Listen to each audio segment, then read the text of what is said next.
Hello everyone, this is Sunita Chaudhary और हम पढ़ रहे हैं न्यूक्लियर फिजिक्स।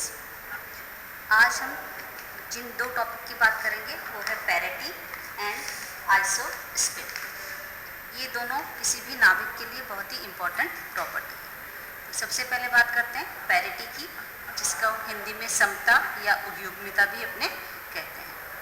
तो कोई भी सिस्टम जो अपने पास है, कोई भी निकाय जो है, उसका अगर क्वांटम मैकेनिकल डिस्क्रिप्शन करना है तो we need wave function. Psi जो है एक वेव फंक्शन यानी तरंग फलन या अवस्था फलन को निरूपित करता है।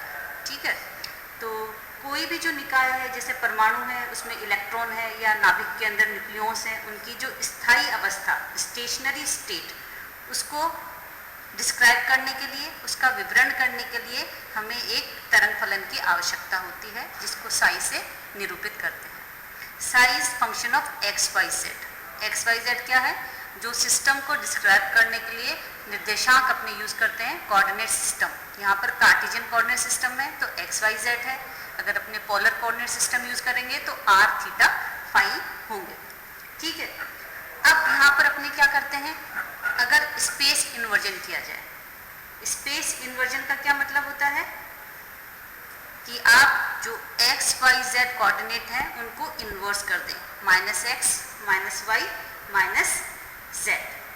ठीक है, उस केस में हम देखना चाहते हैं कि जो वेव फंक्शन जो किसी सिस्टम को डिस्क्राइब कर रहा था वो किस तरह से बिहेव करता है। उसका जो बिहेवियर है उनके बेसिस पर सिस्टम की पैरिटी को अपने इवन या ऑड डिफाइन करते हैं। तो ये जो ट्रांसफॉर्मेशन है, this is called parity transformation, parity रूपांतरण।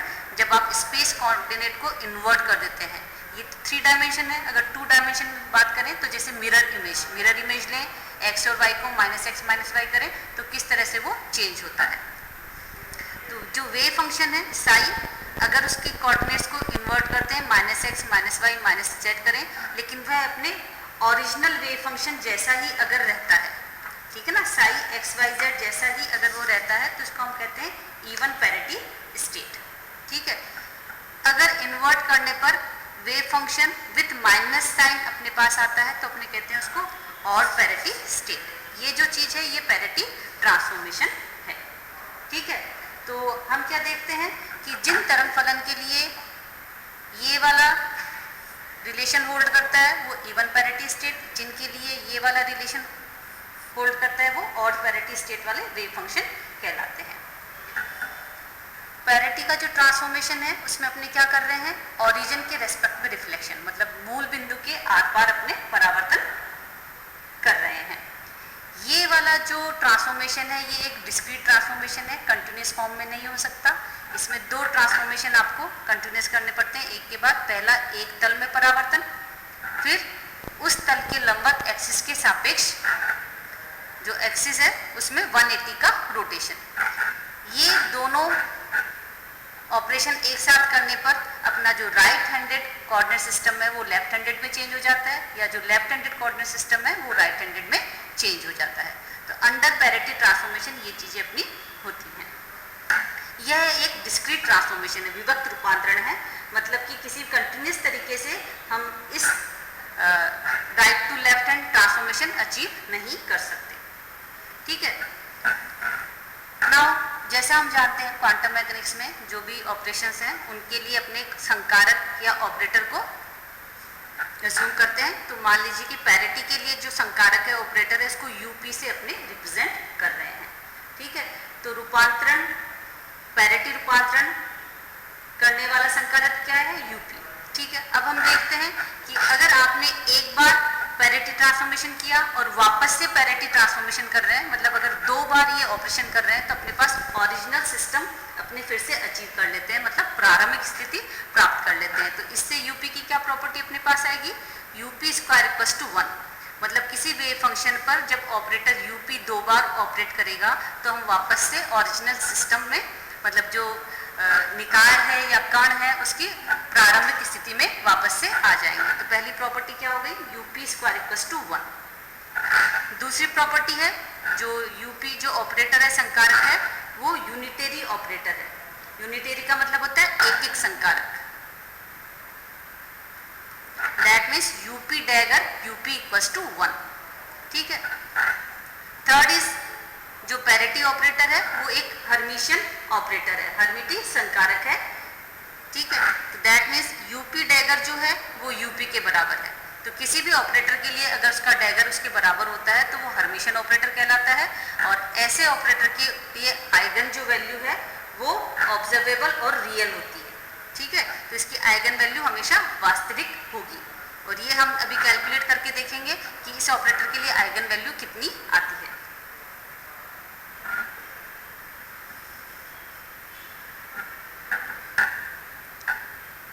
अब देखते हैं कि कोई भी अपना क्वांटम मैकेनिकल सिस्टम है, उसकी कोई स्थायी अवस्था को हम एक वेव फंक्शन, उसके संगत जो वेव फंक्शन है साई आर से अगर अपने इसको रिप्रेजेंट कर रहे हैं, जो आर कोऑर्डिनेट है वो तीनों स्पेस कोऑर्डिनेट को दिखा रहा है, मतलब इसके अंदर एक्स वाई जेड तीनों कोऑर्डिनेट है, ठीक है। तो इसके लिए अगर अपने ये मान के चलें कि इसका जो आइगन फंक्शन है, Sai is the eigen function of parity operator, और उसकी जो आइगन वैल्यू है वो पी है। तो वेव फंक्शन है साई आर, यूपी है पैरिटी ऑपरेटर, और पी है उसकी आइगन वैल्यू। तो आइगन वैल्यू इक्वेशन क्या होगी, UP operating on psi R equals to P into psi R. यहाँ ऑपरेटर ऑपरेट कर रहा है, यहाँ पी एक सिंपल वैल्यू है जो साई आर से मल्टीप्लाई हो रही है। अब अपने क्या करें, आइगन वैल्यू पी की वैल्यू फाइंड आउट करने के लिए इस इक्वेशन पर अगेन अपने यूपी ऑपरेटर से ऑपरेट करते हैं। दैट मीन्स ये जो इक्वेशन थी ये अपने ने यहाँ लिखी यूपी साई आर, और इस पे यूपी ऑपरेटर को अगेन ऑपरेट कर रहे हैं। तो इसकी वैल्यू ये है, इसलिए ये वैल्यू यहाँ पुट की। That means UP is operating on P Sai R. अब हम क्या देखते हैं, यूपी ऑपरेटर है, पी सिंपल आपका एक नंबर है, तो इनको अपने ऑर्डर इनका एक्सचेंज कर सकते हैं। तो it can be written as P UP psi R. अब ब्रैकेट में जो टर्म लिखी हुई है इस इक्वेशन से उसकी वैल्यू यहाँ पुट करेंगे, तो that is P of P psi R. P आपका एक आइगन वैल्यू, ये दूसरे सेम आइगन वैल्यू, दोनों को मल्टीप्लाई करेंगे तो वो अपने पास आएगा पी स्क्वायर। यहाँ से जो यूपी ऑपरेटर है अगेन यूपी ऑपरेटर दो बार ऑपरेट कर रहा है तो यूपी स्क्वायर। तो that means UP square psi R equals to P square psi R. ये क्या शो करता है, यूपी स्क्वायर ऑपरेटर जब साई आर पे ऑपरेट करेगा तो उसकी value P square psi are के बराबर आएगी। लेकिन जैसा कि हमने ऊपर देखा प्रॉपर्टीज से, पैरिटी ऑपरेटर की प्रॉपर्टी क्या है, अगर किसी वेव फंक्शन पे पैरिटी ऑपरेटर दो बार लगातार ऑपरेट करता है तो अपने ओरिजिनल स्टेट में आ जाता है, मतलब उसके लिए उसकी वैल्यू 1 के बराबर हो जाती है। तो पी स्क्वायर इक्वल्स टू 1 के बराबर आ जाएगा। तो अपने पास क्या आया, P square equals to 1, under root किया तो P equals to either +1 either -1। तो ये क्या दिखाता है, जो ऑपरेटर यूपी है पैरिटी का, उसकी आइगन वैल्यू की वैल्यू या तो +1 होगी या -1 होगी। +1 होने पर वो इवन पैरिटी स्टेट कहलाएगा और -1 होने पर वो ऑड पैरिटी स्टेट कहलाएगा। तो अपने ने देखा था हर्मिशियन ऑपरेटर होने के कारण इसकी आइगन वैल्यू रियल आती है और इसकी वैल्यू या तो +1 आती है या -1 आती है। ओके,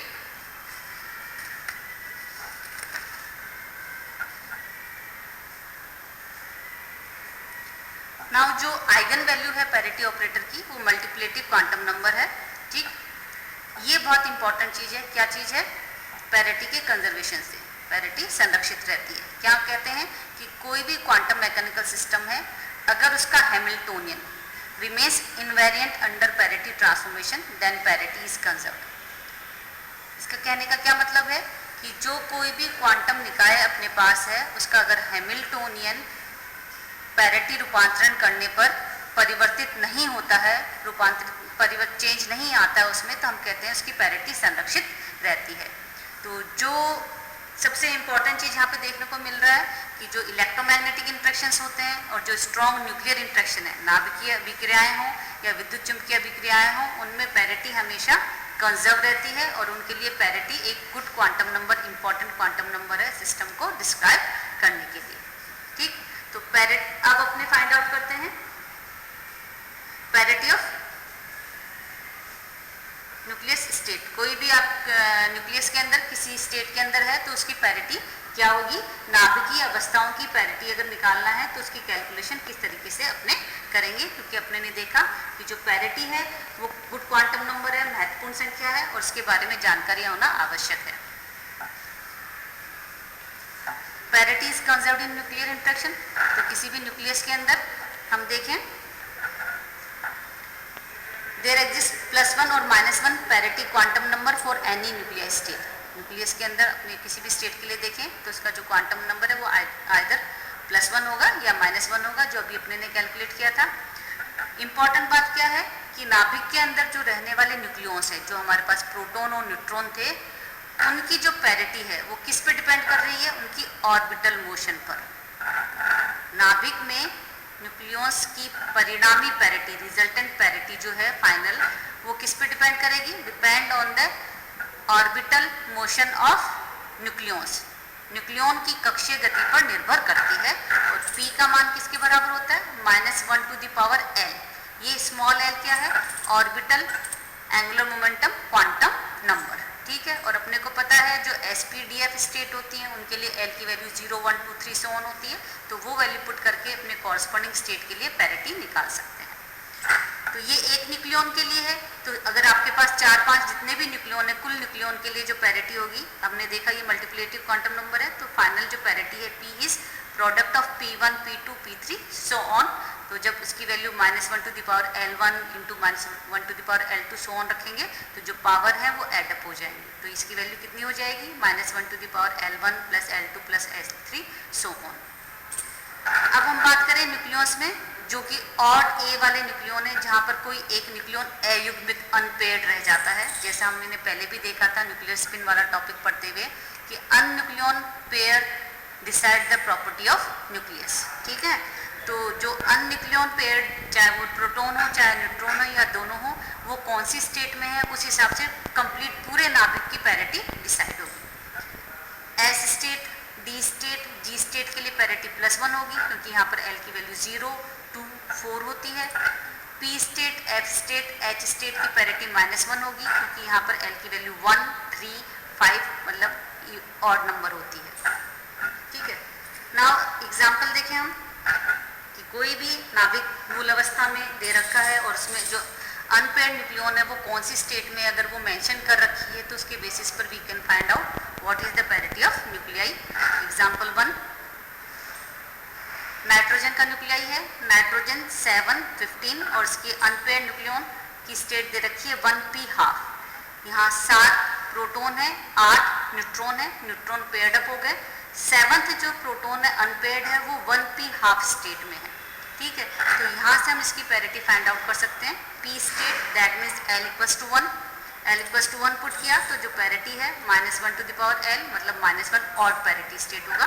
तो नाइट्रोजन 7, 15 ऑड पैरिटी स्टेट है। दूसरा एग्जाम्पल ऑक्सीजन का 8O17 और इसकी अनपेयर्ड न्यूक्लियॉन की स्टेट गिवन है 1d5/2। प्रोटॉन इसमें 8 है, इवन है, सारे पेयर्ड हो गए। न्यूट्रॉन इसमें 9 है, तो 9th जो न्यूट्रॉन है वो अनपेयर्ड है और वो इस स्टेट में d5/2 में, ठीक है। तो D स्टेट के लिए अपने को पता है orbital angular momentum quantum number की वैल्यू होती है 2, तो जो P का मान है वो इवन पैरिटी स्टेट, ठीक है। तो ये एक इवन पैरिटी स्टेट आती है। तो this is all about the parity. अब हम बात करते हैं एक एक्स्ट्रा क्वांटम नंबर की, जो कि न्यूक्लियर फिजिक्स के केस में इंपॉर्टेंट है, क्योंकि ये क्वांटम नंबर एटॉमिक फिजिक्स में जो इलेक्ट्रॉन के क्वांटम नंबर है उससे अलग है। जितने भी क्वांटम नंबर इससे पहले आपने पढ़े होंगे, principal quantum number n, orbital angular momentum quantum number l और स्पिन से रिलेटेड s और टोटल एंगुलर मोमेंटम से रिलेटेड j, ये चारों क्वांटम नंबर न्यूक्लियॉन्स के लिए भी वही होते हैं जो एटम में इलेक्ट्रॉन के लिए होते हैं। लेकिन ये आइसोस्पिन क्वांटम नंबर एक एक्स्ट्रा क्वांटम नंबर है जो न्यूक्लियॉन्स के साथ एसोसिएटेड है। तो अपने पढ़ते हैं आइसोस्पिन, इसको आइसोबैरिक या आइसोटोपिक स्पिन भी कहा जाता था, समभारिक पृथक्करण इसका नाम है। इस तरह के एक्स्ट्रा क्वांटम नंबर की जरूरत क्यों पड़ी, आगे चल के अपने देखेंगे। जो न्यूक्लियर इंटरेक्शन है, मतलब नाभिकीय अन्योन्य क्रिया जो हो रही है, वो सब न्यूक्लियॉन्स के बीच में सेम होती है। 2 न्यूट्रॉन के बीच में भी, 2 प्रोटॉन के बीच में भी सेम टाइप का आपका फोर्स लग रहा है। तो एक्सपेरिमेंट और ऑब्जर्वेशन से ये इस्टेब्लिश हुआ कि न्यूक्लियॉन्स के बीच में लगने वाला जो न्यूक्लियर इंटरेक्शन है वो न्यूट्रॉन प्रोटॉन के आवेश पर निर्भर नहीं करता। चाहे न्यूट्रॉन हो चाहे प्रोटॉन हो, सेम तरह के हों अलग तरह के हों, सेम तरह का वो फोर्स लगता है। तो इस चीज़ को एक्सप्लेन करने के लिए हाइजेनबर्ग ने क्या सजेस्ट किया कि proton and neutron are two different state of a single particle, मतलब कि प्रोटॉन और न्यूट्रॉन बेसिकली एक ही तरह का पार्टिकल है। जब वो दो अलग अलग अवस्थाओं में होते हैं तब एक बार वो प्रोटॉन बन जाता है, एक बार वो न्यूट्रॉन बन जाता है, और उसको सिंगल करके कंबाइन एक नाम दिया गया न्यूक्लियन। मतलब न्यूक्लियन क्या, नाभिक के अंदर रहने वाले कण, एक अवस्था में वो प्रोटॉन है, एक अवस्था में न्यूट्रॉन है। इनकी प्रॉपर्टी अपने देखते हैं तो दोनों स्पिन हाफ पार्टिकल है, दोनों फर्मियोन है, दोनों का मास लगभग बराबर है, 1 एटॉमिक मास यूनिट के बराबर, तो इनकी बहुत सारी प्रॉपर्टी सेम है। डिफरेंस कहाँ आता है, इनके चार्ज में, प्रोटॉन पॉजिटिव चार्ज, न्यूट्रॉन आपका न्यूट्रल है, ठीक है। तो इस चीज को समझाने के लिए हाइजेनबर्ग ने कहा कि इस प्रॉपर्टी से उनकी एक आंतरिक स्वतंत्रता की कोटि, मतलब इंटरनल डिग्री ऑफ फ्रीडम उनसे एसोसिएटेड होती है, और उससे रिलेटेड एक आपका क्वांटम नंबर होगा, और इस क्वांटम नंबर को नाम दिया आइसोस्पिन क्वांटम नंबर, जिसको कैपिटल आई से रिप्रेजेंट करते हैं। आइसोस्पिन इसलिए नाम दिया क्योंकि इसका जो मैथमेटिकल कैलकुलेशन है वो स्पिन ऑपरेटर से काफ़ी मैच करते हैं। तो प्रोटॉन और न्यूट्रॉन जब न्यूक्लियन की फॉर्म में एक सिंगल पार्टिकल बना रहे हैं तो वो आइसोस्पिन क्वांटम नंबर उनका आई 1/2 के बराबर है, और उनका थर्ड कंपोनेंट जेड डायरेक्शन में जो कंपोनेंट है उसकी दो वैल्यूज होती हैं, +½ -½ जब उसकी वैल्यू +½ है तो वो प्रोटॉन कहलाता है, पॉजिटिव चार्ज स्टेट, और जब उसकी वैल्यू -½ है तो वो न्यूट्रॉन कहलाता है, 0 चार्ज स्टेट, ठीक है। तो ये है आइसोस्पिन। आइसोस्पिन क्वांटम नंबर बहुत ही इंपॉर्टेंट है न्यूक्लियर इंटरेक्शन के लिए, क्योंकि isospin remain conserve in nuclear interaction. सभी नाभिकीय अभिक्रियाओं में जो संभारित प्रक्षरण है वो संरक्षित रहता है, तो इसके कॉरस्पॉन्डिंग जो क्वांटम नंबर है that is good quantum number, और किसी भी क्वांटम मैकेनिकल सिस्टम को न्यूक्लियर इंटरेक्शन में स्टडी करने के लिए आई का अपने प्रयोग में लेते हैं। That's all for today, thank you.